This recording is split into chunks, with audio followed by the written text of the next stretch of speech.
स्वागत छ हजुरहरू सबैलाई आजको यस प्रोग्राममा। आजको यो छोटो अवधिमा म पोलिटिक्सको बेसिक्स कुराहरूलाई केलाउनको लागि प्रयास गर्दछु। सुरु गरौँ।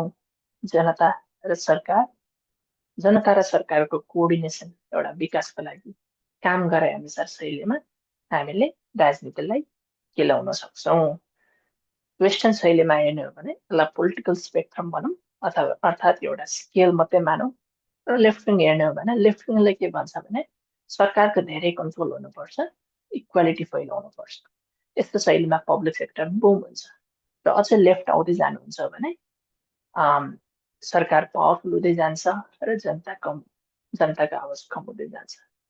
इभेन्चुअली अथोरिटी स्टाइल बन्न सक्छ। त्यही अनुसार राइट साइड हेर्नुहुन्छ भने सरकारको इन्भल्भमेन्ट कम हुन्छ र जनताले धेरै फ्लेक्सिबल पाउँछ।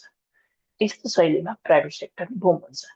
अझै राइट जानुहुन्छ भने त्यही ग्रुपहरू पावरफुल हुँदै जान सक्छ, बलियो हुँदै जान सक्छ र आम जनताको आवाज कम कम कम हुँदै जान सक्छ। इभेन्चुअली डिक्टेटोरियल स्टाइल बन्न सक्छ।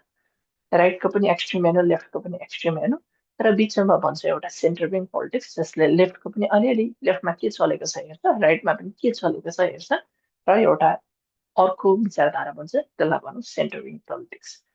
अब कुन सही कुन गलत हो भन्दा हामीले ठ्याक्कै ठम्म्याएर भन्न सक्दैनौँ। वास्तविकता हेर्ने हो भने यो डेटा अनुसार संसारमा सबै किसिमका पोलिटिक्स स्ट्रक्चर छ र सबै किसिममा मान्छेहरूले आफ्नो दैनिकी जीविका चलाएका छन्, देश चलाएका छन् र हामीले ठ्याक्कै ठम्म्याएर भन्न सकिँदैन यही चाहिँ सही हो। किनभने चाइनामा कुनै राजनीति सफल भएको छ भने नेपालको लागि नहोला, नेपालमा कुनै भएको छ भने भारतको लागि नहोला। त्यही अनुसार हामीले समयअनुसार सबै परिवर्तन हुन्छ भनेर, त्यही अनुसार राजनीति पनि परिवर्तन हुन्छ भनेर बुझ्नु पर्दछ। जस्तै 80s 90sतिर हेर्नुहुन्छ भने लेफ्टतिर मुभमेन्ट आयो, जस्तै फेमिनिस्ट मुभमेन्टहरू, एलजिबिटिक्यू मुभमेन्टहरू अलि लेफ्ट विङतिर केन्द्रित छ।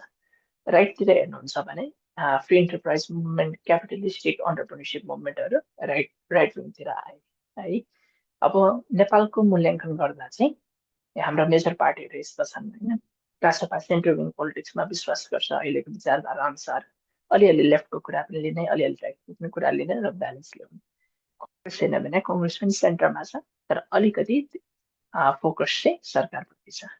एमालेको हेर्ने भने सरकारले धेरै कुराहरूमा इन्भल्भ भएर देश चलाउनुपर्छ भन्ने विश्वास राख्छ।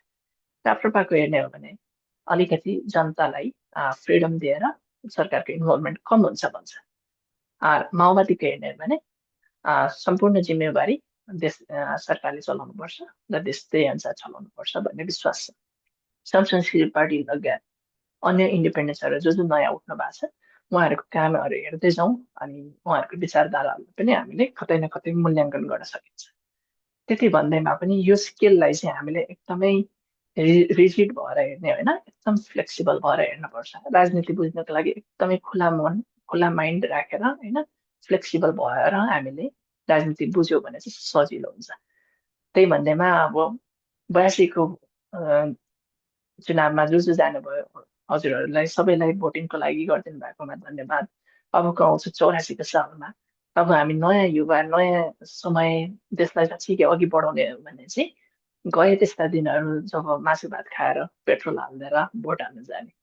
अब हामीले साँच्चै के माग्नुपर्छ हाम्रो दल, हाम्रो सदस्यहरूदेखि, साँच्चै कि हामीलाई के चाहिएको छ, हाम्रो माग के छ र यो विचारधारा बुझ्न कतातिर ढल्किनु भएको छ, समयअनुसार हामीले त्यो माग गर्नुपर्छ है।